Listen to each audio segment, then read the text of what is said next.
All right. And we are starting. So thank you everyone for coming today. Sorry. So everyone, I have something hilarious. Before we started, Meliko and I were chatting and I was about to get us started and then I realized I don't know how to mute my mic on stream but not on Discord, so I just kind of suddenly cut out and was like ugh! but we're fine.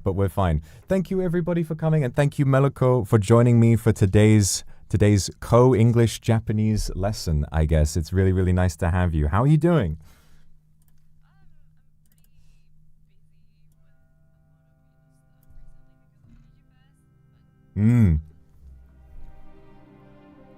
Oh wait. You're muted. You're muted. Thank you, chat, for letting me. Oh. Okay, start again. Hello, everyone. Hako-sama, you're right. I'm totally fine. These are easy mistakes to make. God. Anybody knows. That's fine. It's okay. Everyone makes a mistake. You know. Hello, chat. Yeah, thank you for inviting me. Of course, no, you're more than welcome. And you were saying that you were really busy because NIJIFES is coming up, and you have a lot to do. Now, as someone who was in the previous NIJIFES, the matching outfit stage overture, yours is called Concerto. I'm really, really excited to see what you guys do. I'm really looking forward to seeing everything you have planned, knowing what a great experience it was for me. I'm just really excited to get to see, how great it is for you and how it, to hear about how it feels to be on that stage, because there's nothing like it, really. Yeah, I don't know, like, I'm not really a nervous person, like, even like before the debut or like right before the debut stream, like I didn't get nervous, but I don't know, it's my first like big stage, like performing and everything, so I don't really expect, I don't know, maybe I might get nervous, but I will see like a new me, when I'm on the big stage. I think you will. Yeah. I think that you're gonna kind of feel like a new person. It's gonna feel like something else is something overtakes you, and then you don't have to worry about it after that. It's, you get carried away, and it's gonna be brilliant.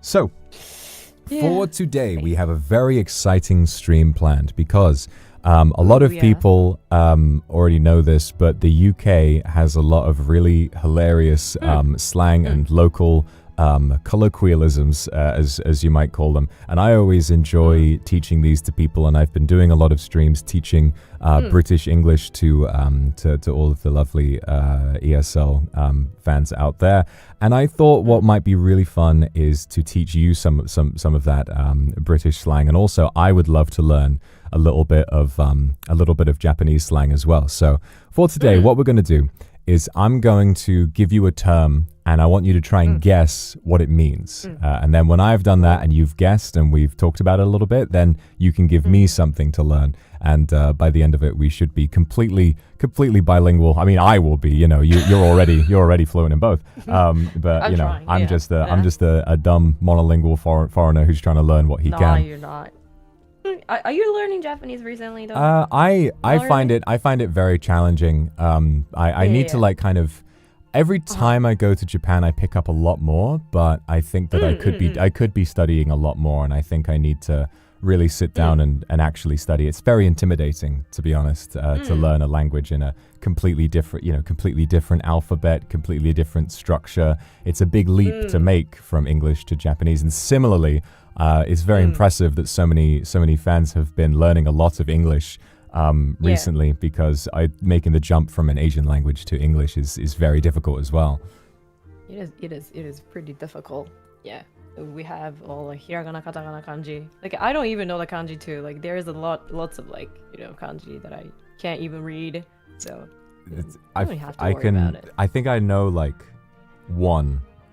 I think I can remember what negai kanji looks like, but otherwise, but I couldn't write it. If I saw it, I'd be like, it's pretty difficult. But then there are some, and people, and then sensei, that one is fairly recognizable. When you see it, you can recognize it, but otherwise, it's really difficult to remember. Yeah, even me, like even native Japanese speaker, like we don't know like every single one of the kanji. Wow. So much to learn. It's pretty difficult. It's still so much to learn. Yeah. All right. So I'm going to start you off because this one is really funny, because I mentioned this to you before we started. So this is the first one, and it's a phrase. This is something that is so common in the UK that for a long time I forgot that it wasn't an international phrase. I thought this was something everybody said until I started working at Niji and mentioned and said this around people. And they're like, "What are you talking about?" Bob's your uncle. So what? I've never heard of it. What is that? So try and tell me if you could guess, what do you think Bob's your uncle means? It's just as it is, like Bob's uncle. Like what? Bob's your uncle? Insulting someone or something? No, it's not it's not an insult. It's not an insult. What is this? Bob's your uncle. Bob's your uncle. Bob's your uncle. Who is Bob? Who is Bob? It doesn't matter. Bob is an idea. Bob is a concept. Bob is an idea. You see. Here's the thing, right? So, Bob's your uncle is something that you would say when you're. It's as though if I am describing a plan to you, and then when I get to the end, I would say we do this, we do that, and then Bob's your uncle. We make it out alive or something. It's like it's just something to say, and there it is. There it is. There it is. Bob's your uncle. That's it. Bob's your uncle. So why? Nobody knows. Nobody knows. I have no idea what the origin of Bob's your uncle is. In fact, I could look. I've never thought to look it up. Where does Bob's your uncle come from? Yeah. Is an idiom. It likely originated in 1887 when Prime Minister Robert Gascoigne Cecil, or Bob, appointed his nephew to a high office, suggesting success was simple if Bob's your uncle. I never knew. So what it's saying is he implied that if Bob, the Prime Minister, was your uncle, then success would be easy. So if I say, and then Bob's your uncle, it means, piece of cake. This is easy. This is easy. Wow. Bob's your uncle. There you go. Bob's your uncle. That's where it came from. Bob's your uncle. Okay, I'm gonna use that then. Is it like something that everyone use? A lot of people in the UK say Bob's your uncle. Yeah, it's very common. Oh, okay. That's. Is it like a recent trend or? No, it has been a widely. I mean, it originated in 1887, and I think it has been said by people for in the UK for more than 100 years now. All that time, people have been saying Bob's your uncle. Wow. Okay. Same as easy peasy. Almost, yeah. And then easy peasy. It's almost like at the end of describing a plan And you would say, and it's just that, it's just that simple. Not as common in the I think it's so common. Yes, some people in the USA say it as well, which was a surprise to me. So what if you use this phrase like, in US? Everyone's gonna know, or like I mean, I don't everyone think will be like, what the hell is this? I don't think it's as widespread in the US. So I think maybe on the East Coast some people might know it, but I think if an American was to say, "Yeah, man," and then Bob's your uncle, I feel like that probably it doesn't really roll off the tongue in the same way that it does in a British voice. So I feel like it makes sense that it's more popular. I mean, it's just a part of everyday speech. I think I say it like at least once a week, just as a part of casual conversation. Oh, okay, that's pretty funny. It's. I feel like it doesn't have to be Bob, but like when I heard the origin, it has to be Bob.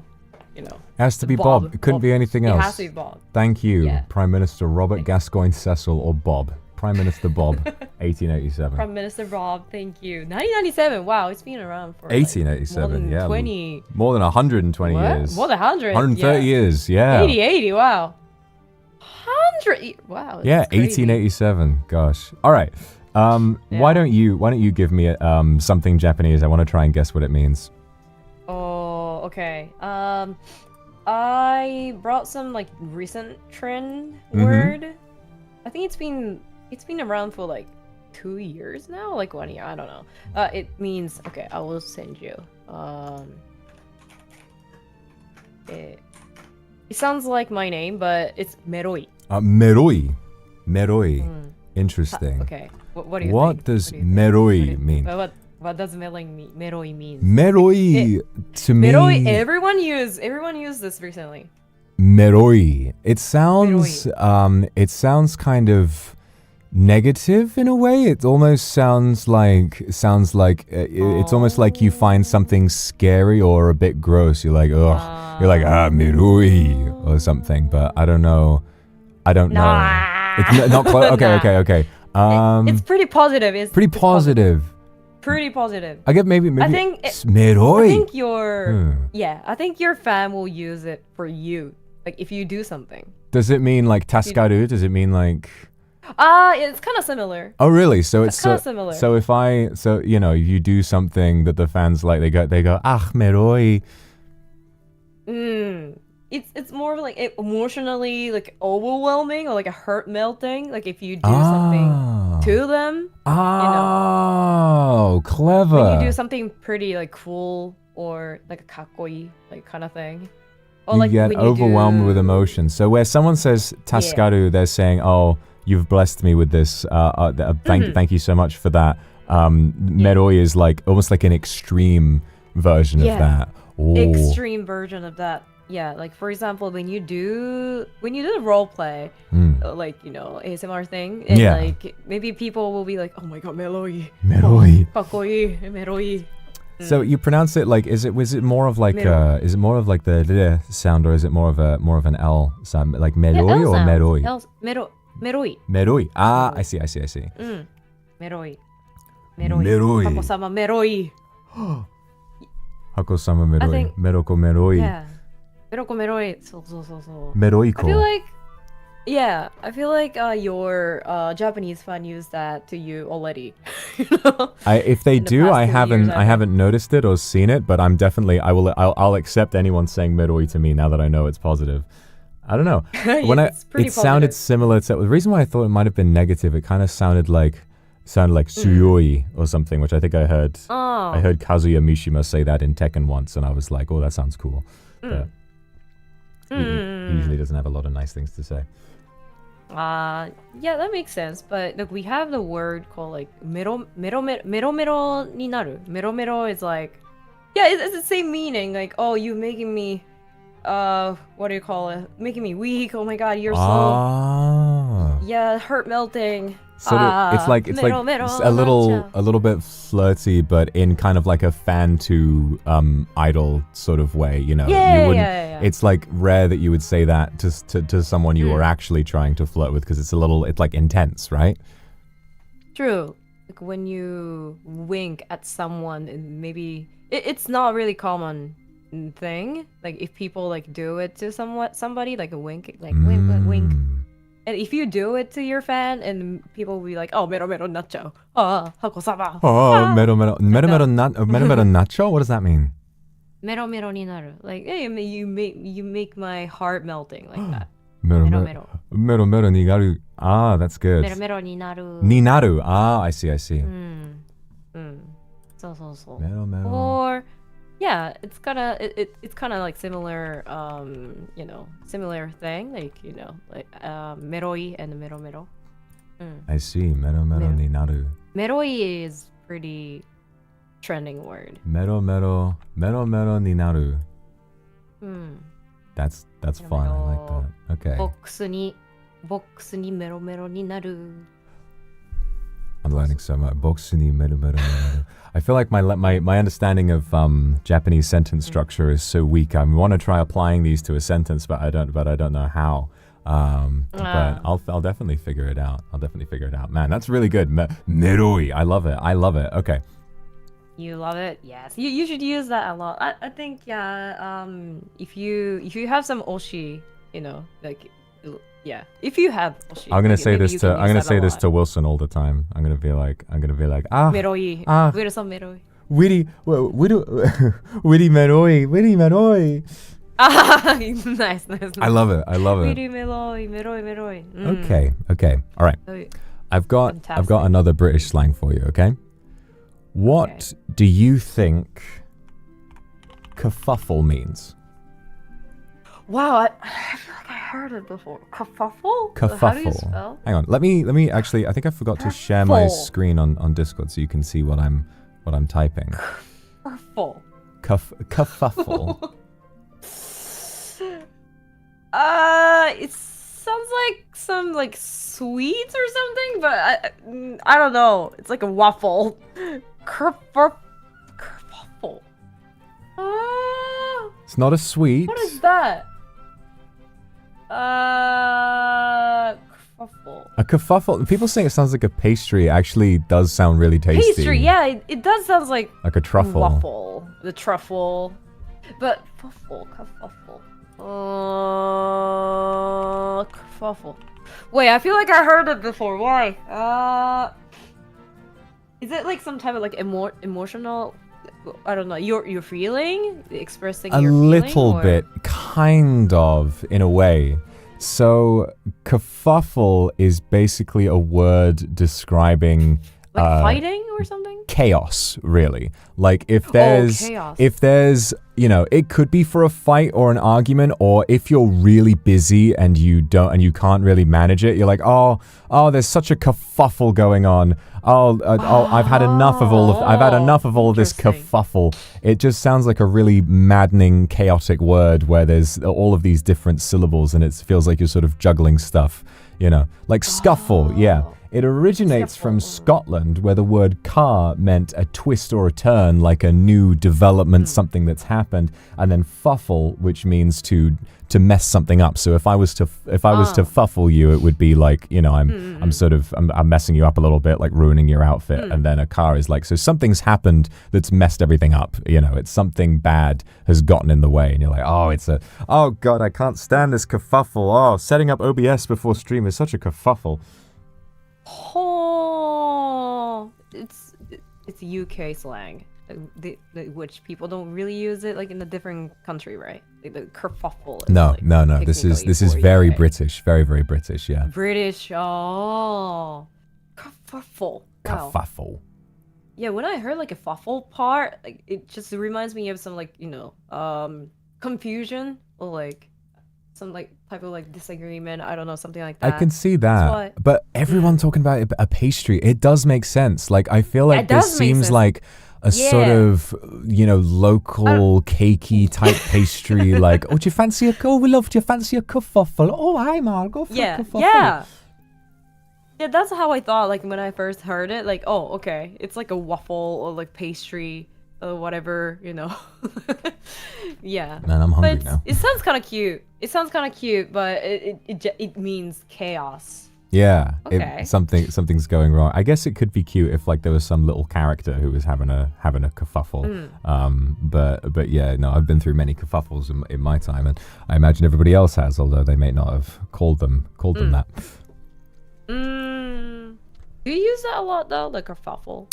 I use it sometimes. I think that I use more general terms for this. I think my favorite, probably, I say bedlam a lot when I'm describing chaos. And actually, it's another, I believe, British word that means the same thing.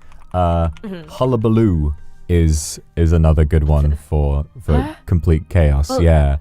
There's a line from the start of one of the Paddington books where he says, "Oh, there was such a hullabaloo going on that he couldn't keep out the noise." So a hullabaloo is something that's really crazy, and there's all these people running around, and you don't know what's going on, and you're like, "Oh God, enough of this hullabaloo! There's such a tremendous hullabaloo going on." Harabaru, harabaru, hullabaloo going on. It's a chaos, right? It's chaos. Yeah, they pretty much hullabaloo and kerfuffle sort of mean the same thing. Kerfuffle and hullabaloo. Hullabaloo is more hullabaloo, or it's hullabaloo. Wow, it doesn't sound like English.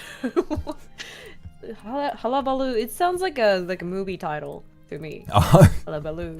Little bit, yeah. Harry Potter and the hullabaloo. Yeah, Harry Potter and hullabaloo. Harry Potter and the kerfuffling hullabaloo. Kerfuffling hullabaloo. It does sound like something Dr. Seuss would make up. It'd be in the Lorax or in the Cat in the Hat or something. He brought out his hullabaloos, and the hullabaloos in their hullabaloo kerfuffle suits came down, and whatever it is. Is it a trend, like a recent trend, or like? No. This again is a pretty old term. One. Yeah, no. I mean, a lot of. I wonder if I'm mostly thinking of like things that are just part of the English of like British language, of things that a lot of different people say and have been saying for many years. After we've done a few of them, I'll try and find some that are more recent, because there's definitely a few, but I don't really get out as much as I used to. So if there is any sort of recent slang going around. Well, I could do so. There's also some modern slang we could go for. But yeah, that's hullabaloo and kerfuffle. We got a bonus in there. Yeah, I'm learning so much today. Because I think I've learned like American English, in the past. That's why like I'm more used to American English. And when I heard some like word, okay, let's say eggplant. It's in US, but in the UK it's like aubergine or something. Yeah, aubergine. You're right. It's different. It's so different. There are so many weird differences. When I first found out. It is super confusing. And most recently, when I did a little English lesson, I tried to teach pronunciation, and I realized that when you spell a word in English, there's no way of knowing how it's actually pronounced. It's so hard to figure out. It's so hard. It's different. Yeah. How they write the English, like how they spell, and also the things too. Yeah, pretty confusing. And also like the car, like parts of the car, it's different. Yes, right. You have in American it might be the bumper, the fender, the hood, and then in the UK we have the bonnet, the back of the car, we call it the boot. They sound very, very English and very cute and quirky, but I imagine it's really confusing. I was confused too, trying to learn all of the differences at first as well. Yeah, it's pretty different. I don't even remember it, like any of it, but that's how it is. Yeah. All right, your turn. You got to give me another one. Okay. I brought a pretty recent one, actually. Okay. Okay, it's kanji, so I don't think you can read it, but let me see. 10. Okay, I'll put the Romaji. It's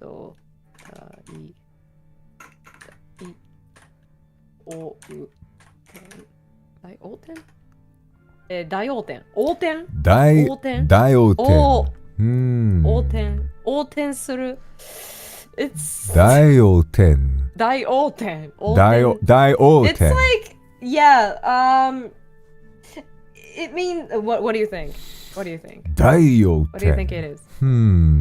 Or like it doesn't have to be dai. Like you don't have to put like dai, but you can just say like oten suru. Oten. Well, Oten. I think so. My knowledge of that kanji for dai, it makes me think about daisuki, which means obviously it's like, you know, I love you and all of that. So this, I feel like it's something you would say to someone else, like you are this, or I feel this way about you, or something like that. Daioten. Maybe, I don't know, like, is it saying that's I don't know why I'm having this thought. Is it like you're saying that someone is kind of hot in like an old man way? An old man. No. Because I think about, I hear the word, I hear the or sound at the start of like senior or like older titles, you know, like Okasan or something like that. So that's kind of what makes me think that. It's actually it's kind of like hard to describe it, but like when it means like I'm losing my mind. You know? Really? Yeah,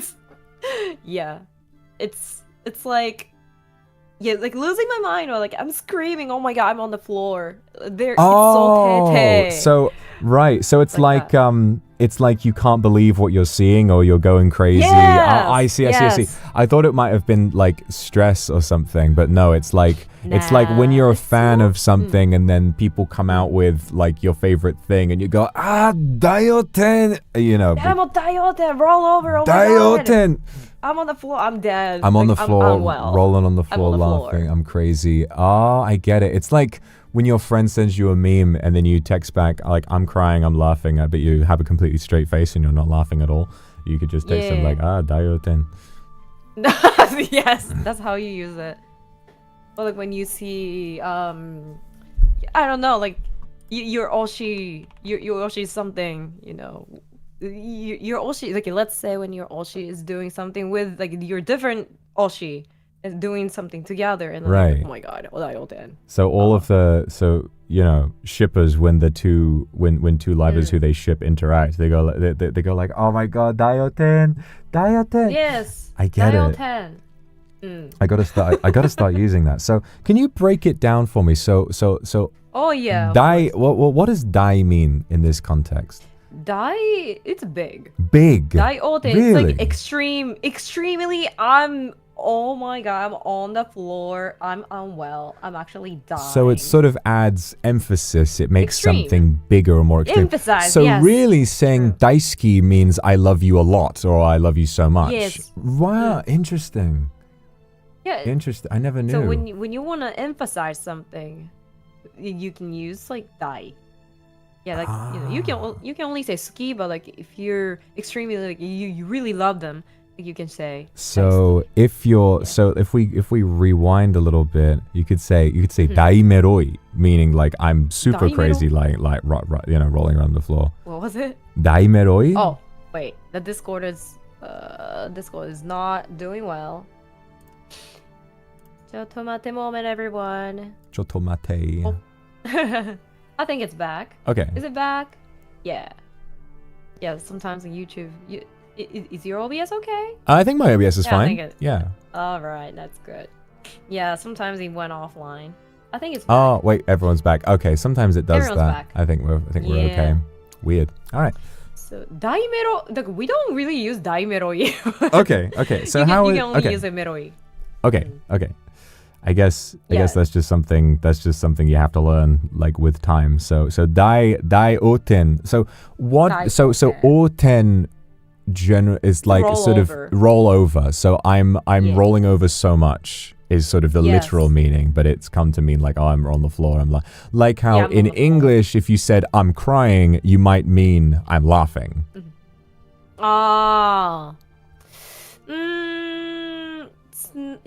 It doesn't have to be crying, you know. When you wanna use a daioten, it's more of like you're so overwhelmed. I get it. I have to roll around on the floor because I'm so overwhelmed. I can't believe it. Daioten. Yeah. I get it. That is a great word. Nice. That's really, really cool. Okay, I'm definitely going to You're try catching using that. so fast. Oh my god. Daioten. Yeah, daioten. All right. You never heard of that? No, never heard it. I don't. I mean, I guess I probably have heard someone say it before, but I don't. Maybe I haven't recognized what it was. You know. Daioten. I think it's pretty useful when Willie is doing something in front of you. I'm gonna start diotening all over that guy. Okay. Diotening. Diotening. ing. Oh my god, it's so fucking funny. I'm gonna use that. Diotening. I'm diotening. I'm about to dioten all over the place. Wait, it's actually so funny. Diotening. That's why I love English. Oh my god, I'm diotening right now. Oh my god, I think Japanese people are so diotening right now. Right now, on the floor. ごめんなさい. Yeah, it was so funny. Oh my god, I love it. Yeah, like when you learn something, when I told them something, some word or phrase, like everyone put ing at the end. It's so funny. Everyone. Yeah. You guys are so genius. That's funny. That's funny. Yeah. It's almost like when you don't speak a language as well, the little bits of that language can kind of mean something different to you. You know, I think that's very sweet to see. It's like there's a part of me that is almost reluctant to properly learn Japanese because I find that when I listen to Japanese music, I almost like not understanding because it means I get to put my own, like I to imagine what they might be singing about. It reminds me of what's this, Inkya Impulse? The song which we had during Overture last year. And when I listen to it, I don't know what the lyrics mean. I'm like, oh, this sounds like evil shit. This sounds crazy. This sounds like, oh my god, there's like these students are like axe murdering each other or something. Like, what else? And then I ask, like, what does it mean? And Maria says, oh no, it just means that like the song is about how if you're an introvert, it's really annoying when extroverts try to talk to you. I'm like, what? That's what that was what all of the screaming and all of the insane like violent death guitar was all about. Okay, fair enough. Yeah, when you try to understand the whole meaning of the lyrics sometimes, the Vocaloid song or like some unique song, I think you'll be diotening. I was diotening and then they told me and then they told me what it actually means and I was like, oh, now I'm diotening over the fact that I was wrong. What the hell? Sorry, it's so funny. All right. Yeah, like I think you can use that a lot. And you should teach this word to like I should. No, I think I will. I think I will. Yeah. All right. I've got a really good one for you. So I'm gonna teach you some Cockney rhyming slang now, which is very difficult to describe, but check it out, okay? So there's a couple of them that I'm gonna do. So what do you think a butcher's hook is? Butcher's hook is? What? Wait, what? Butcher's hook? Butcher's. Butcher's hook. Butcher's hook? Hook. Butchers. That does that mean like selling meat, right? Like the store. Well, yeah, a butcher is someone who specializes in preparing and selling cuts of meat, and they tend to have a hook that they would hang, fresh meat on. But butcher's hook means something else. What do you think it means? Huh? Not. Is it like negative meaning or like? No, not. Positive? It's a very common, like extremely common word. Something we do every day. Every day? Yeah. Oh, toilet? Pee? No. Shit? No. No. Okay, so it's really difficult to understand, so I'll explain. Basically, Cockney rhyming slang is common around in the older generations around East London, where the Cockney accent and Essex around those areas. And what they do is they will take a word and then rhyme it with another word that is a part of a larger phrase. So butcher's hook means look. Look? So what a Cockney person might say, instead of saying, have a look at that, they would say, have a butcher's at that. What? So they take look, which is the meaning, rhyme it with hook, and then turn it into butcher's hook. And so then by saying butcher's, you mean look. So by saying, all right, look over here. Have a butcher over here. Have a butcher's at that. You would say, have a look at that. Have a butcher's. Have a butcher's at that. Yeah. I'm so confused. Yeah. Why is it so long? Like butcher's hook. Butcher's hook. Yeah. It's weird. Like you would think slang would be there for shortening things, but it's just sort of, I guess it's a part of the sense of humor. Yeah, it's wordplay basically. How did that happen? It's very muzukashi. That's very difficult to explain. Very difficult to explain Cockney rhyming slang to people. But yeah, butcher's hook. So that's how it works. The second word is what it rhymes with what it means. And then you would say the first word to sort of indicate the whole thing. So I've got another one, okay? What do you think? This is a little bit easier. You can probably guess this. What do you think dog and bone means? Dog and bone? So bone rhymes with what this means. Dog and bone? Is it verb? No. Remember, it rhymes with bone. Rhyme with bone.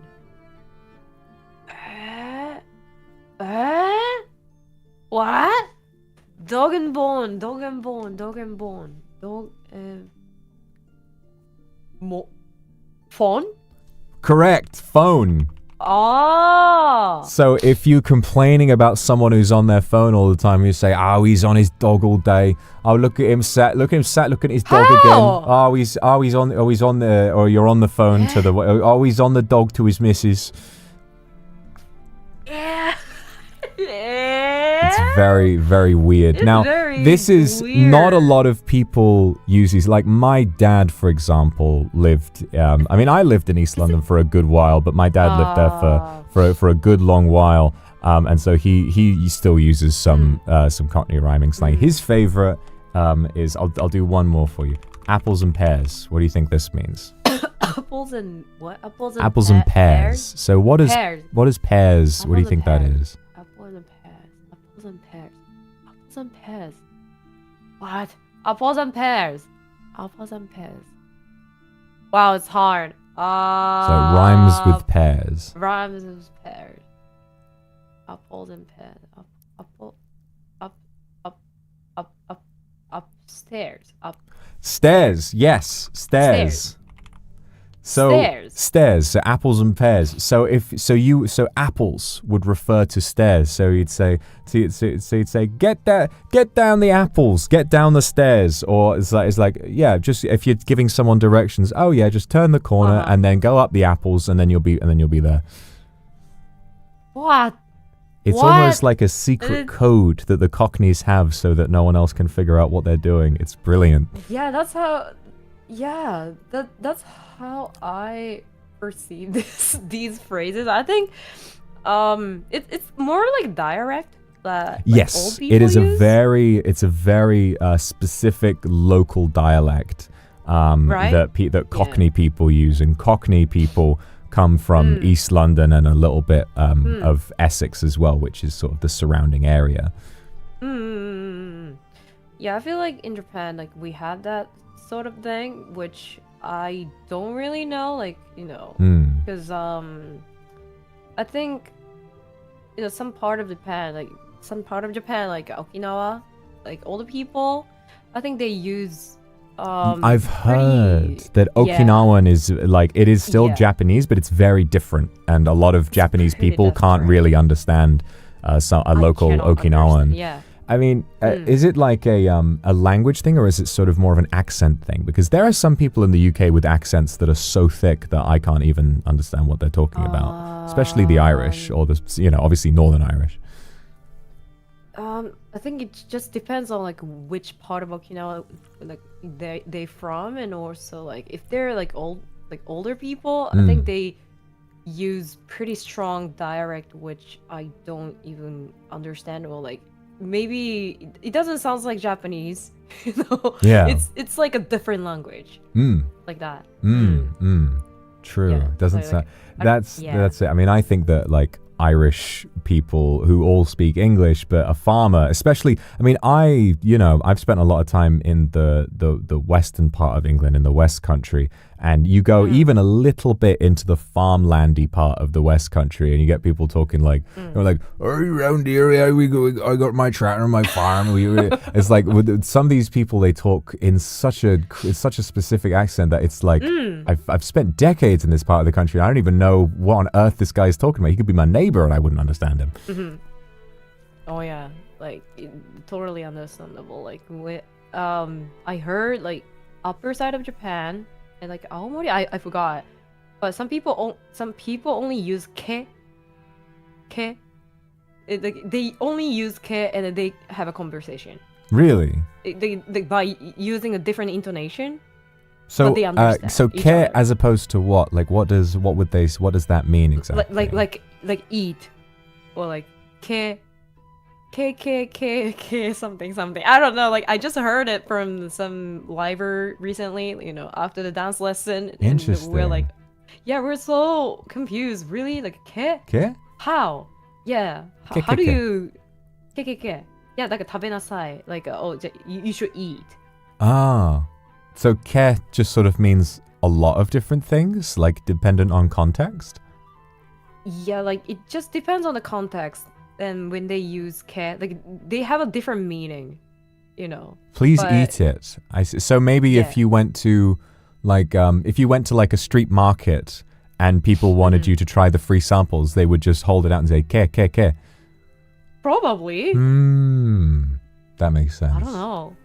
Yeah, it's pretty interesting. Like I'm not really familiar with that, culture, but yeah, I just heard it recently. It's interesting. It Pretty feels interesting. bizarre to me, very much as a foreigner, because my understanding, when I listen to Japanese, it's very heavy on syllables. There are a lot, it's sort of, I find, especially when I'm trying to sing in Japanese, it feels like there are way too many syllables to get through. So, for example, in English, you would say thanks very much, but then in Japanese it's arigatou gozaimasu, which has many more syllables in it. So the idea that people just say ke instead of ke onegaishimasu or something similar, it seems strange to me, but I guess that is the south of England and the north of England sound completely different to each other.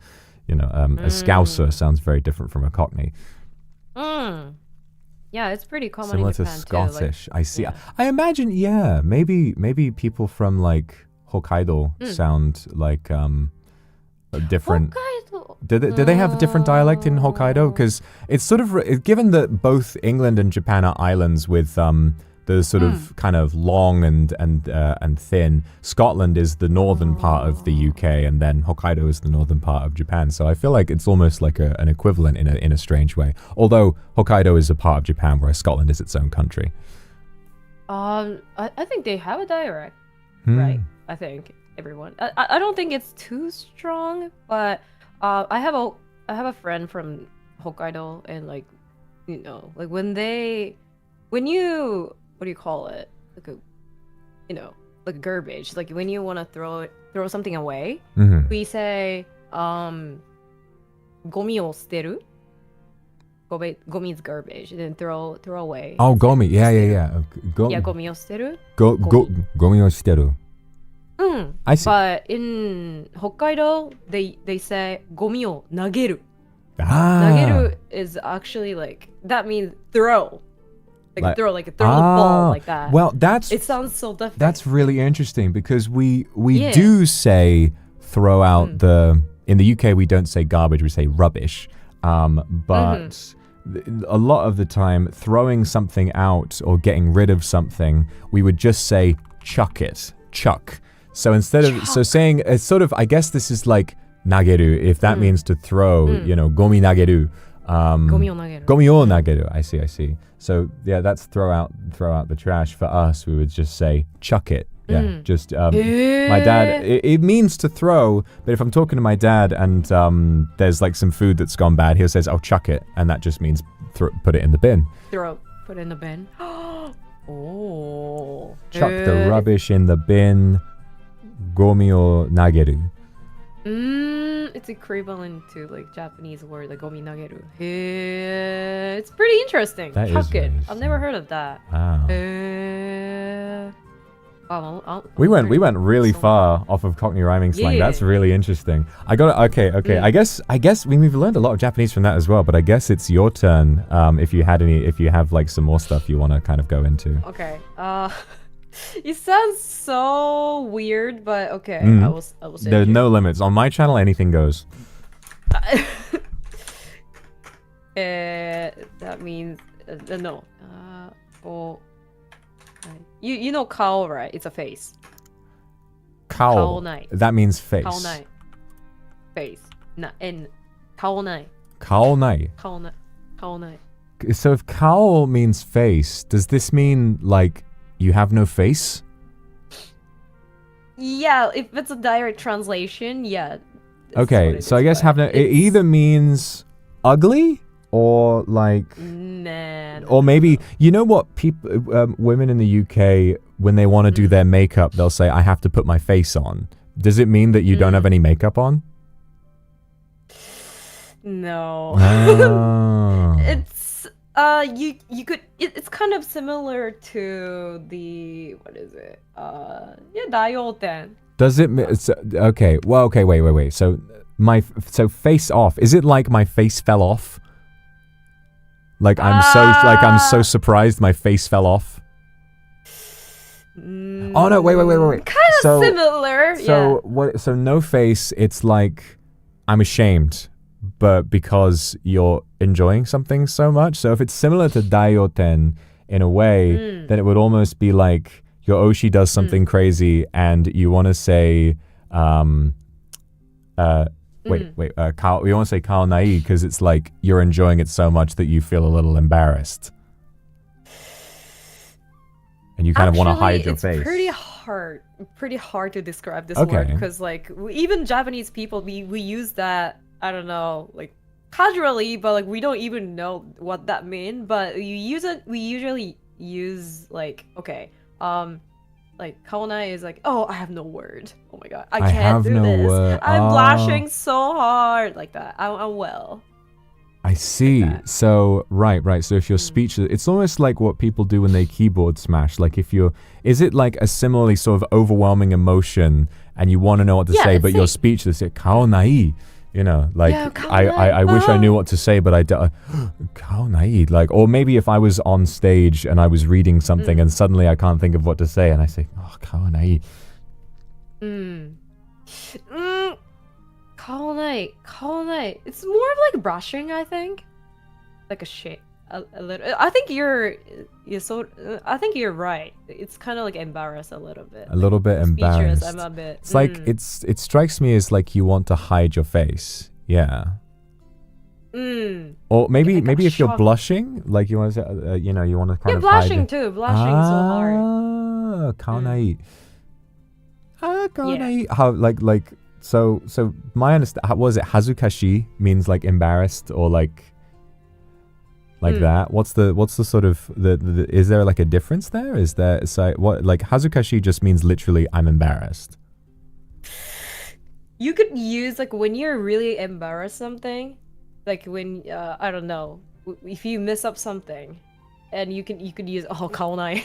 Right. You could use that. I see. So I have a question. So last Niji Fez, during it was when after the Fez had already started, I was backstage in the staff liver area, and then I was having lunch. I was having bento, and then I met Fuwa Senpai and Mito Senpai, and they sort of came and they introduced themselves to me, and I remembered like trying to speak. They knew like a little bit of English, and I didn't really know much of any Japanese, but we spoke a little bit, and I just remember like chatting with them, and then Mito Senpai looked at me and said, "I love you," and I said, hazukashi, but I wasn't sure if that was the right word to use, you know? You know, like if I was you, I don't think I don't know. I would say like arigato or like thank you. I mean, I was like, I was very flushed. I wasn't really sure what to say. So I guess kaonai probably would have been the right thing to say in that situation. Yeah, kaonai or maybe hadayoten. Dayotening. Dayoten. It's so fun. If you actually use that in front of them, they're gonna be so. Dayoten. Yeah, they're gonna lose their word. They're gonna be like, "How do you know? Like, who taught you?" That's good. I mean, I get that a lot. Like, who taught you this? It's so funny that I can use it an infinite number of times, and there's always someone who's surprised. My favorite one is with my with my Chinese fans when I say, what is it? Oh no! Wait. When I say "guan wo pi shi," which means I don't give a fuck. When I say that, they're like, "Who taught you that? Who taught you that? Where did you learn that?" And I'm like, I don't know. I saw it in a TikTok a while ago. Oh, I see. Like, oh my god, your pronunciation pretty good in the Chinese. I do. I like learning to do the pronunciation correctly. Like it's always sort of like a fun extra bit to do, and I guess it's the advantage of coming from the UK where pronunciation is so weird and difficult. You kind of get used to being able to predict things. Yeah, it's gonna be kaonaing. Exactly. Kaonaing. Kaonaing. I wonder if there's I'm trying to see like if there's like a piece of slang that I'm struggling to remember that sort of means a similar thing, because we've had meroi, we've had dayoten, and we've had kaonai, which all sort of mean like Oshi has done something crazy and I'm flushed. Like there's always like there's some variation of that. I only brought up something that you could use, and like also these words actually you could see it on the internet a lot and on X. I think it's more like otaku word. Yeah, sort of way. That makes sense. Yeah. That's why I picked these word app. Or like maybe I can ask a Japanese viewer here in the chat if they have one. Yeah, if you want to learn more. I'm always interested to learn more. There's a bunch of stuff like saying you're hot under the collar means like you're a little bit flushed and embarrassed, like, sort of flustered in a way.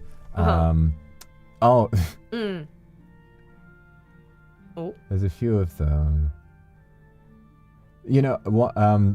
I don't really use this one, but some people say if they're really humiliated, which is not really the same thing, they would say, "Oh, I've got egg on my face." Egg on my face? Egg, like an egg. Oh, I've got egg on my face. So it's as though you're stood doing like a speech, and then you have someone throws an egg, and you get egg on your face. It's like, oh, I felt like I had egg on my face. It's I've just got egg on my face after that. If you embarrass yourself in public, you could say, "Oh, I put my foot in it." I put my foot in it? I put my foot in it. Yeah, as though it's like you stepped in a cow path or something like that. If you embarrass you, make a blunder socially, like you make a joke that's a little too offensive and you didn't really realize you said, "I really put my foot in it with that one." Oh, is it British English too? That sounds British to me, but it could be. I feel like that makes sense in a lot of languages, but I'm not really too sure. Oh, egg on my face. You know what? I have one that's a little bit similar. So let's see. So what do you think throwing a wobbly means? Throwing a wobbly. Wobbly? Throwing a wobbly. Wobbly. Wobbly. What is wobbly? It's like a dancing. You're dancing. Throw that. Wobbling. It's like shaking. Well, yes. It's not dancing. Not dancing. What? Throwing wobbly. Is it? Does it involve with some like emotion or the feelings or verb? Yes. So let me try and describe it. So throwing a wobbly would be like a temper tantrum.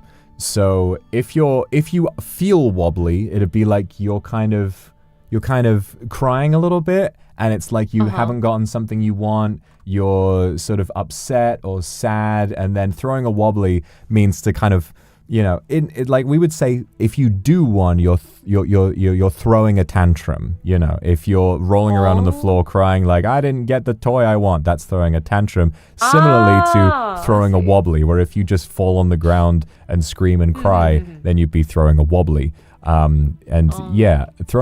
think a wobbly is a loud sort of, it's like an event, like you're throwing a party, but instead you're throwing a party where the only guest is you, and all the only activity is crying. Okay. Like throw a fit. Yeah, like throw a fit. Used for baby only. You can throw a wobbly if you want. Adults can throw wobblies sometimes. Like nagging at someone, like a kid's, Yeah. I want some toy. Exactly. And then you say, no, you can't have it. If you ask me one more time, then no Nintendo DS for a week. And then they start throwing a wobbly. Like, oh, you can't have my Nintendo DS. Okay. Understood. Okay. Throwing a wobbly means throwing a tantrum. Basically, yeah. Oh. So basically, when you really want something and but you cannot have one. Yeah, if you decide to be emotional, and if you have like a real emotional blow up, you would be throwing a wobbly. Oh, okay. Wow. I learn a new word again. That's good. Wobbly. Throwing a wobbly. Yeah. Word. I want to learn more. Japanese. Do you have anything interesting? I'm gonna ask Japanese viewers if Okay. 日本の皆さん、何か箱様に教えたいスラングはございますでしょうか？チャットに書き込んでください。I asked them, like, if there's any word, Wow. they're gonna teach you. I don't know. What is it like to be able to, like, just know multiple, because I've spoken other languages before, but not really in the same way. Like, how does it, like, do you, like, I imagine, do you think in English and in Japanese at different times? Or, like, how does that, like, what is that like? I'm really curious about, like, it feels like it'd be very confusing. In my brain? Yeah. I think I've been doing this for like more than 3 years right now, and I'm speaking Japanese and English at the same time. I don't know. Like, usually I'm living in Japan. That's why like I don't really speak English in daily life, like except for the stream. But right, it's not too confusing. But sometimes when I want to say some word, but it just doesn't come out in Japanese, but it just came out in English, and it happened, going back and forth, like it happens sometimes. I feel like I know this word, I've been using this word, but I forget, and it just comes out in English. That's funny. Does it make sense? That's funny. Yeah. Like That's kind of funny. You only know the definition of something in one language, so you just have to. Yeah. Oh man, that's really interesting. Yeah. I'm still learning, but oh wait, I found a pretty good one. Oh yeah. You want to learn? Yeah. Teach me. I think this one is this one came from the songs. Okay. Sensei Onigai. Mets. It's that means no. すぎてで滅はい好きすぎて滅 Sukisugite Mets. Okay. Metsu. Okay. So a lot of younger people have been using this word a lot. Sukisugite Mets. So obviously, suki means love, right? Or like affection, like and all of that. And then sukisugi, I don't know. I mean, from what I know, sometimes when a word in Japanese is similar but has like a slightly different, it's like how like sugoi is the formal, and then you say suge as like a much more informal version of that. I wonder if sugi is almost like a rhyming, but it's also you have it's key. You have the kanji for the first su and then the hiragana for the second one. So I imagine sugi probably has a different meaning. And then sugite mets, I don't know what that means. So I guess it's sugite, and then, but I don't know what metsu means. So sugite means, in that case, like that means I love you too much. Like so much. Right. And too much. Yeah. Like sugi is a too much. In chat, so they've much. just pointed out, and I've just remembered. Yeah, it's in Baka Mitai. Suki sugite. Yes. I just remembered that. Oh. Yeah, like kawaii sugiru, like you too cute, like too something. I love you too much. Wow. You too much. Yeah, like Well, sugite. that's intense. Suki sugite. And so what does mets mean in that context? Metsu. So the slang, like a main slang for this word is metsu. So it doesn't have to be suki sugite, Right. you know, in front of the metsu. But so metsu is like explosion. Like I'm exploded. Wow, holy shit. So like, I love you so much that I'm going to explode. So much to the yes. That's cute. So- I can imagine like a typical sort of high pitched like shouting at if it's common with young people to say sugi sugite mets or something like that, like Aww. something just they go crazy for each other and they want to say, you know, I imagine girls are commenting this under each other's Instagram selfies, you know, like saying, oh my, oh, you know, stunner, queen. Yeah, like suki sugite metsu. Oh wait, so I send you the link, and this word came from this song, and this is pretty trending actually. This is an idol group in Japan. Then, the title of the song is suki sugite metsu. I see. So, since this song has been so popular, it's getting so popular. That's why a lot of younger people use like metsu a lot at the end of the word. Like when you want to say like, oh, Hako-sama ga kawaii sugite metsu, like that. I see. You're too cute to explode. I see. You're so cute, it's gonna make me explode. It's almost like the cuteness aggression, you know, when you see something really cute and you want to squeeze it. Yeah, like I'm exploded and I'm gonna be banished. I can't hold these. Literally, I love you so much that I can't hold these feelings inside anymore because they're gonna explode out of me. Yeah. Ah, that's a powerful term. I like it. Suki sugite mets. Yeah. Yes, metsu. Metsu. Explode, but after that they're gonna be like, oh, like a sand. I'm gonna be so. I've just turned to dust. I'm gonna be like a dust. Oh, that's funny. Dust. So many. See, this is what I find so interesting about kanji is that it implies so many different meanings. Each kanji could, depending on context, can mean a lot of different things. Like this yesterday when I was making the thumbnail, I can't remember what the term is, but I put it on the thumbnail with the kanji for what was it? Zakuro or something like that. I can't remember. Zakuro. I think that was it.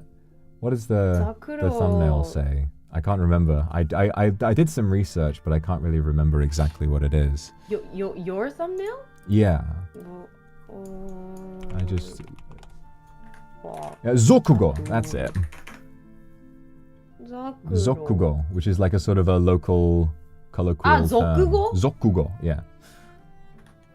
Actually, what the hell is this? What is this? Zokugo? According to like the sources I found, it means like Zokugo is local a slang? local sort of colloquialism. Apparently, wakamono kotoba means like youth language, like teenage slang. Teenage slang. Wow, I didn't know Zokugo means slang in Japanese. Oh, really? Yeah, sorry. Like I don't really know. That's fine. I mean, I guess I'm teaching you Japanese now. Yes, thank you. Actually, I'm learning funny. Japanese at the same time. Wow. Zokugo. I mean, Zokugo means a trending word. Right. That is interesting. That's really interesting. Zokugo, Zakuro is type of, what is it? It's hard to pronounce pom. Wow, how do you pronounce this? Zakura is so hard to like pronounce. Pomegranate? Pomegranate. It's okay. So I was like, Pomegranate. what's the word for slang? Pomegranate? Zakuro. Yeah, Zakuro Well, is a pomegranate. I am Yeah. glad, if anything, that I did not, when trying to remember the word, that I didn't accidentally say something rude. That's always my biggest my biggest No. worry. But pomegranate is only the fruits, so don't worry. So we're all fine. We're fine. It I live sounds another kinda day. similar. Well, I made a pretty big mistake, when I talked to Ren, Mm-hmm. like 2 years ago. That it was our first like collab. Oh yeah. And I just wanted to tell him that like, oh, your horn, your tentacle looks so cool. But I don't know why, but I said, oh, I love your testicle so much. Oh my god. Yeah, I was so confused That when I is said so that. funny. I Because didn't even realize that. when you were Yeah. talking about the horn, I thought it was gonna be like Yeah. accidentally say like horny or something like that. I'm like, oh, that's funny, Right. But instead, I love your testicle. Testicle. It's a balls. And Oh the my pure God. mellow girl, she didn't realize that. She didn't and like know. she didn't know, but like Ren was so confused. He's like, whoa, why did you say mellow? And like the comment was like so fast and like, oh, mellow, hello, girl. I was like, what's happening? Oh my god, I've not seen that before. That is really funny. Oh my god. Actually, there is a clip for that, and I was I gotta embarrassed. see that. I gotta see that. Yeah, like those type of thing happened to me like on my first year, I wanted to talk about like a FNAF, right? Like I was playing a FNAF, then some people said, oh, did you know, Milo, that there is like a VR version of FNAF? And I was like, oh, okay, VR version, but like I sounds like a BL. Oh, BL version of FNAF? That's true. Holy actually. shit. I didn't think about that. That's so funny. Right, but it actually exists. But I didn't know that. But the chat thought I was talking about a BL FNAF, but I just wanted to talk about VR version of FNAF. So V and B is quite difficult to pronounce. That is so funny. That's so funny. Now, Scott Cawthon, he's missing out by not making a VR BL FNAF. I think that's the next step for the franchise for me personally. I would be diotening out all over the place. I'm going to tell you what. That'd be very that'd be very meroi. I would be so Very meroi. I'd be very meroi if they did that for You're me. so into FNAF.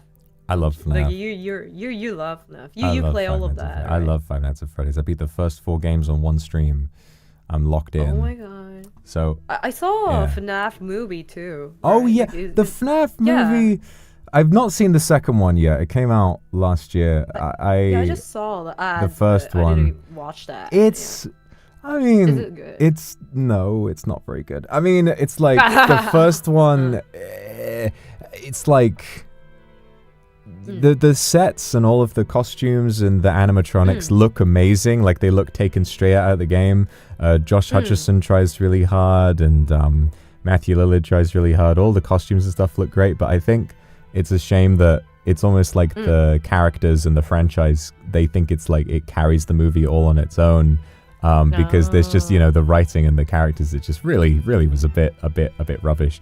But hopefully they can pull it if the second one was a success, they'll definitely make a FNAF 3, and that was one of my favorite FNAF games. So if they could pull it together for the third film, then I'll consider the first 2 necessary. So is it like based on the actual like game story?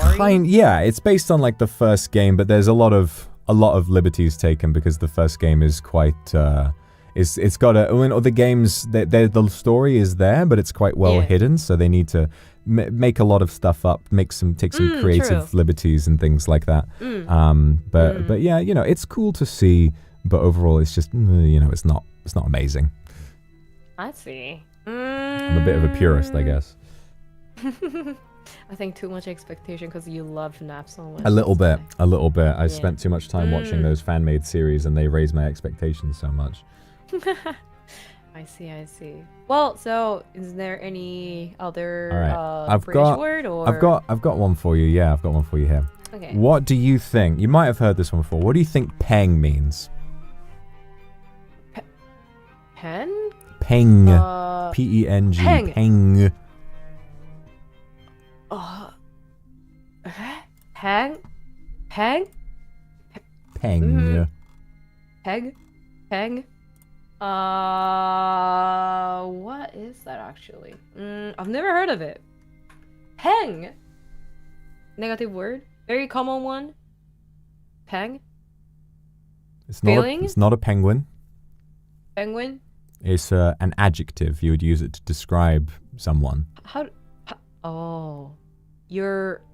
like, you're so peng, like that? Yeah. You're so cool. You're so... Almost, but not quite. You're attractive? Yes. Oh, peng? Yes. So if you say a slang term for a woman is a bird. So if I was to say I saw a fit bird or a peng bird, that'd be, oh yeah, it's an attractive woman. But peng is very, very broad. It just means like it's more like sexually attractive, you know. It's like it's a little bit kind of lewd, and you wouldn't really say it to like a stranger unless you're catcalling, which you shouldn't do. But yeah, it's like it's weird because it doesn't really sound very sexy at all. It sounds like weird, but like it really does mean like oh yeah she's peng. Whatever it is, it's really it's a weird one. But yeah, if you say oh you're so peng, or a fit as well also means like kind of attractive. So riz, no, I guess that is how you riz someone in the UK, is you call them peng. You say like oh yeah you're so peng, do you want to go out? You're so peng. Ooh, is it riz actually? Like when you use peng? I mean, when I was teaching about 10 odd years ago, yeah, this is how the teenagers used to ask each other out. They'd be like, yeah, to be honest, I think you're peng. Do you want to go out with me? And they'll be like, yeah, all right. Ooh, I see. Peng. Like sexually attractive. Pretty much. That's what it means. Pretty much. Okay. Kind of hot.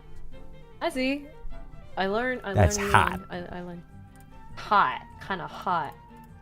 She's hot. She's peng. And now, I see. real quick. This is like the opposite. What do you think mingin means? Ugly? It's like ugly or disgusting. And you wouldn't, you could call a person that, or like food, or like somewhere you eyes like, or if you say that's mingin, then that means like, oh, it's gross, it's disgusting, don't want to go anywhere near it, ew, not for me, You could, if you called someone mingin, then it's like, oh yeah, they're so like that person's ugly, gross, or whatever. It's pretty rude. You usually wouldn't say that to another person, but you could if you wanted, if you didn't like them, Minging. Minging? Mingin. Minging. Oh. Peng and minging. Yeah, there's chat's bringing it up. There's the meme of this little girl who's like got a very she's sort of like, I think it's northern. She's like, it's a calypso. It's like a fruit drink. She says, I've just bought this calypso paradise punch lemonade. It's fucking minging. Suck your dad. And then throws it in the air and it smashes all over the floor. That's funny.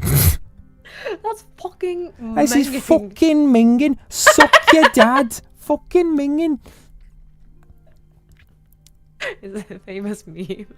Oh yeah, I've seen that a few times. I'll try it. Hang on, let me find it. I love how like British people use like a fucking, like, like in the US it's a fucking why it's like almost like a F-O. F-O, yeah. Fucking or fucking or... Fucking. Fucking. Let me see. Calypso, that's so funny. Paradise Punch Lemonade. There it is. I've just had this Paradise Punch lemonade. It's fucking minging. Suck your dad. There you are. Oh, thanks. I've just started this calypso. Oh. It is fucking minging. Paradise Punch lemonade. It is fucking minging. She said that. She actually said fucking minging. Minging. Paradise punch lemonade. The evil twin of the German The cola evil boy who twin. says, oh, das ist Fortnite spielen und trinken Cola, yippee. I love how they pronounce.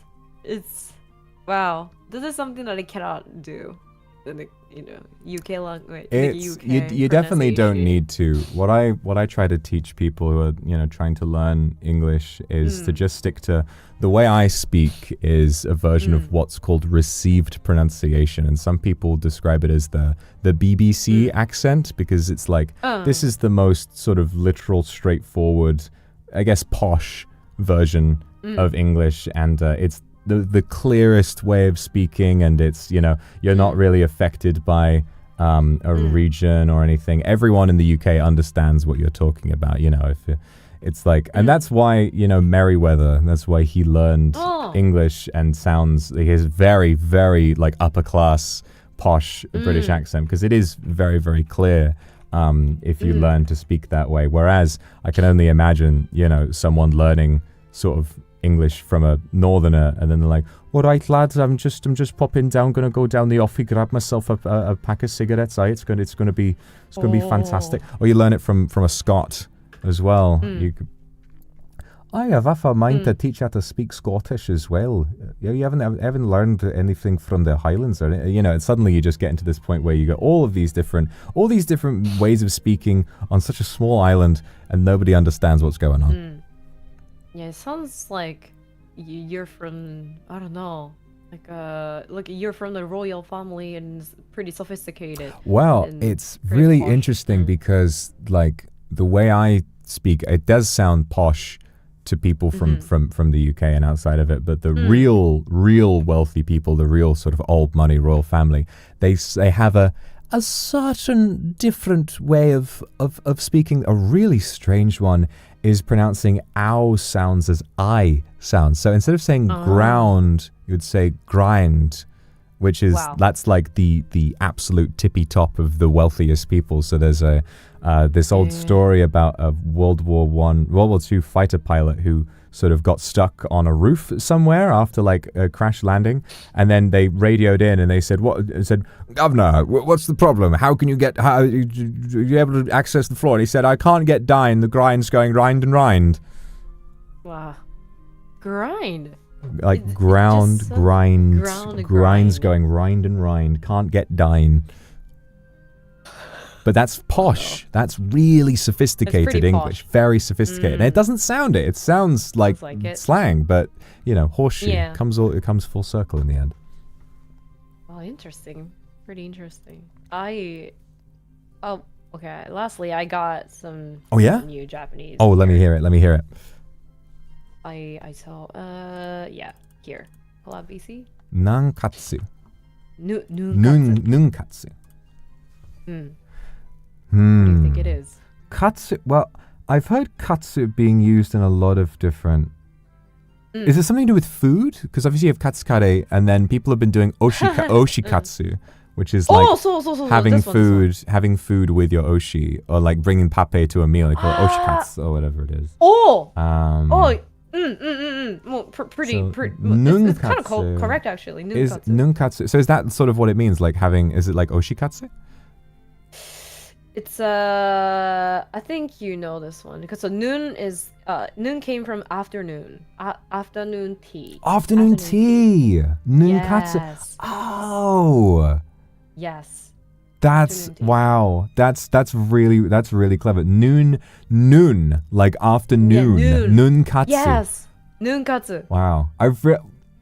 I really feel like I'm figuring like I'm sort of sorting that like I'm really sort of putting that sentence together in my head. That actually makes so much sense. Nunkatsu, literally afternoon tea. Wow. Afternoon tea, yeah, enjoying like the pretty fancy afternoon tea culture, like at the hotel or like stylish cafe. I mean, afternoon tea comes taking- from the UK, so yeah, it's sort Yeah. of full circle. No, I love afternoon tea. That's really cool. Nunkatsu. I'd love to go for some nunkatsu at some point soon. Yeah. Nihonglish.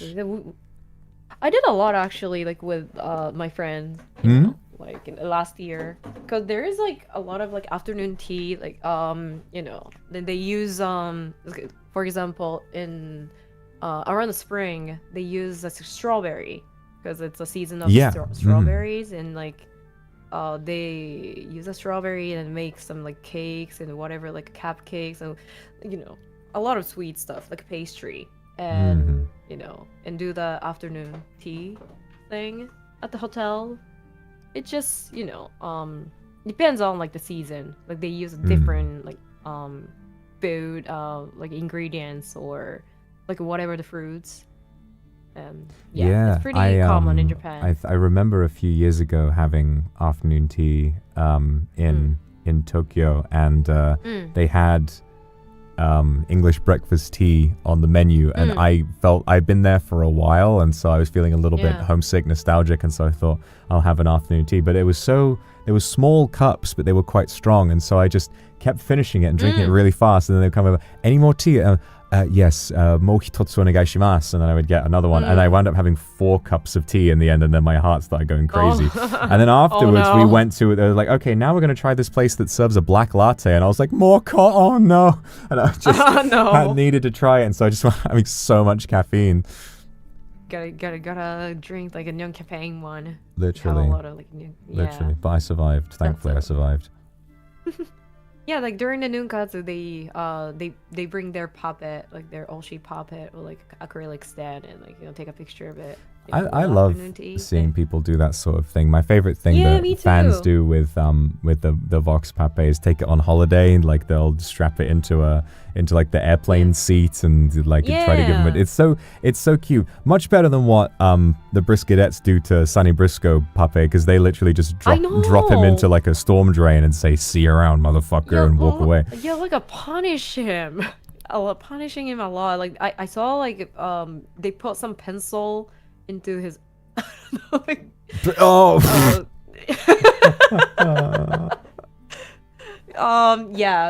I was like, oh, that's how they enjoy the puppet. It's pretty different from Japan, like the nui katsu, that's how we call nui, right? And nui katsu.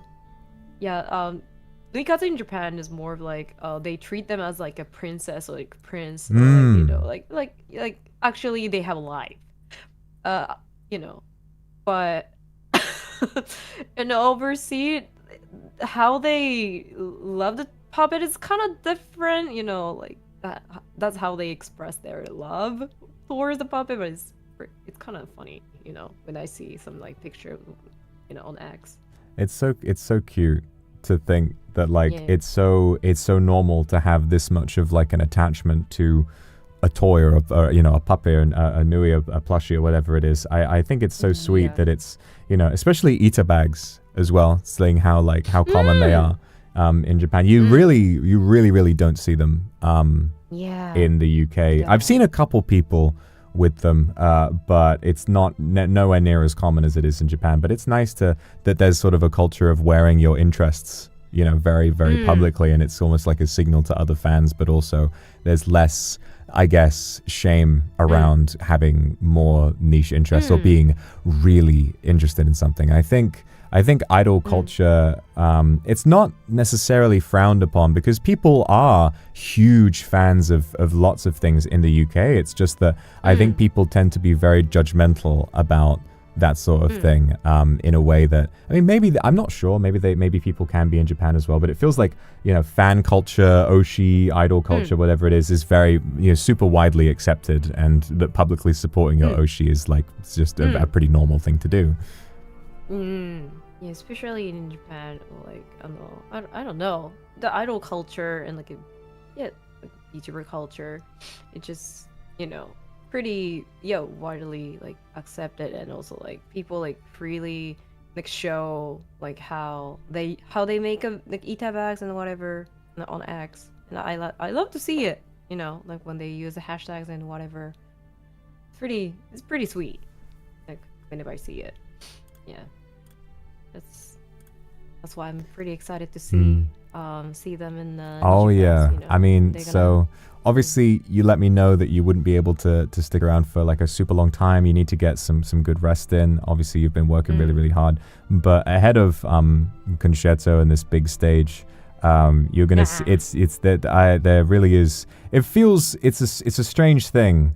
It's a strange thing because we've been here for such a long time that it's difficult. It's like I'm your senpai technically, but you've been around for long enough that it doesn't really feel. I don't really feel like a senpai to anyone at this point. But I do when it comes to like having done the performance for Overture last year, but ahead of Concerto. Like it's a very nerve-wracking thing, and you might feel nervous, you might not. This might be something that you're kind of born to do, or maybe it'll be scary when you're going up on stage. But it's like there really is.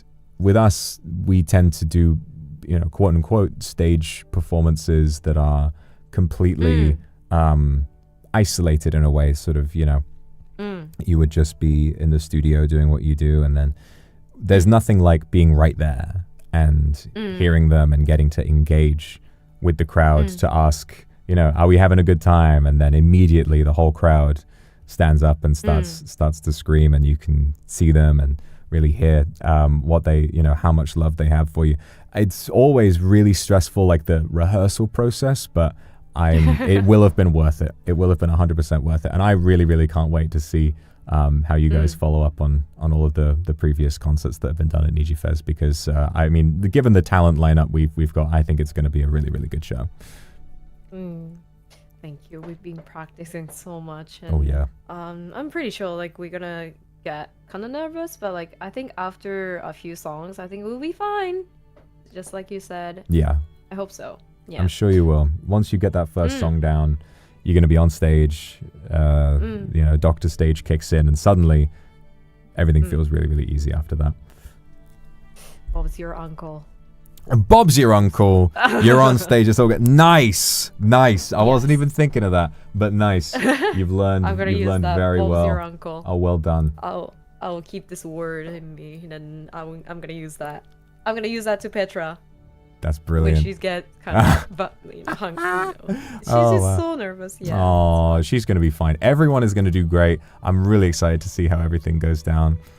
Thank you, Vox, and also thank you for inviting today. Not at all. So Thank you for coming out. It's sort of a unique idea, like a lot of Zatsu, a lot of chatting, but I really enjoyed learning all of these different terms. So what do we have? Meroi, Oh my God, me too. Daioten. If I can. What was the third one? Kaonai. Kaonai.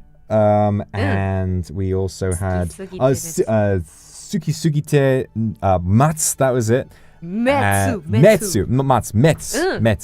Suki Sugite Mets, and finally we had Nunkatsu. Yeah, that was a really, really interesting terms. Great to use like with fans, and it's sort of more modern. I think a lot of the slang I taught you is a bit worthless. It's mostly just sort of novel, like funny to hear. But you could start calling things a kerfuffle if you wanted to. Kerfuffle and Bob's your uncle. These are my favorite. I feel like I could use that on stream. They're pretty good. All right, brilliant. Yeah. Well, I won't keep you anymore. Get your beauty rest and get ready for a really, really big week ahead. We're all rooting for you, and I can't wait to see the show. Thank you so much. Thank you. Arigato. All right. And yeah. Okay, I'm quickly gonna say thank you to the gifted memberships. We got a bunch at the start, so big thank you to Rinko, Zia, Efita, Tend to Dream, Batsudo, Pei-chan, Koyuki, Surulia, Ryosaki, Seiten, and Kumaki. Thank you guys very, very much for the gifted members today. Really, really appreciate it. I'm going to sign off here, but everybody make sure to relax and learn. Hopefully you all learn something today too. We have don't have a kerfuffle. Don't have a kerfuffle. Have a I don't know. Have a Daioten this weekend. Everybody go and see Concerto and be sure to Daioten all over the place. Daioten. Yeah, Daioten Niji Fest. Let's go, everyone. Beautiful. Look forward to seeing you guys all. All right. Thank you. I'll see you all around. Bye, guys. Bye-bye. Bye-bye. Bye-bye. Thank you. Oh, I'm going to raid somebody. Who are we going to raid? Oh. Who's live? Who's Nobody. Nobody is live. Nobody? All right. I'm raiding into Willie's waiting room. Why not?